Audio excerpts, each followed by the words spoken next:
ఒక్కసారిగా అయితే వాతావరణం పూర్తిగా మారిపోయింది.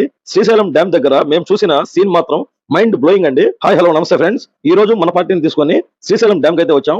మేము చేరేసరికి సాయంత్రం 4:30 అయితే అయింది.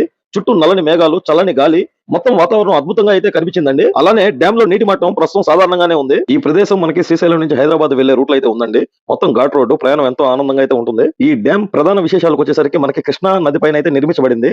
రెండవది మనకి మొత్తం 12 గేట్లు అయితే ఉంటాయండి ఈ డ్యామ్ కి. ఇంకొక ప్రధాన విషయం వచ్చేసరికి జల విద్యుత్ ఉత్పత్తిలో కీలక పాత్ర అయితే పోషిస్తుంది ఈ డ్యాము. అలానే ఆంధ్రప్రదేశ్, తెలంగాణ సాగునీరు అలానే త్రాగునీరు అవసరాలకు ఎంతో ఉపయోగపడుతుందండి ఈ డ్యాము. ఈ డ్యామ్ విజిట్ టైమింగ్ విశేషాలకు వచ్చేసరికి ఉదయాన్నే ఓపెనింగ్ టైం వచ్చి ఉదయం 9 గంటలకు అయితే ఓపెన్ చేస్తారండి. క్లోజింగ్ టైం అయితే సాయంత్రం 5 గంటల వరకు అయితే ఉంటుంది. అంతేకాకుండా ఘాట్ రోడ్ ప్రయాణం, చుట్టూ ఉన్న నల్లమల అడవులు ఈ ప్రాంతానికి ప్రత్యేక ఆకర్షణగా నిలుస్తాయండి. ఒక్కసారిగా వాతావరణం మారిపోయింది. వర్షం స్టార్ట్ అయిపోయిందండి. ఈ వాతావరణంలో శ్రీశైలం డ్యామ్ అందాలు మాత్రం మరింత అద్భుతంగా అయితే కనిపించింది. ఫ్రెండ్స్, మీరు కూడా శ్రీశైలం వస్తే ఈ డ్యామ్ అందాలను తప్పకుండా ఆస్వాదించండి. వీడియో నచ్చితే లైక్ చేయండి, షేర్ చేయండి. ఇంకా ఇలాంటి ట్రావెల్ బ్లాగ్స్ కోసం మన ఛానల్ ను సబ్స్క్రైబ్ చేయడం మాత్రం మర్చిపోవద్దండి. Please subscribe. బై బై, జై హింద్.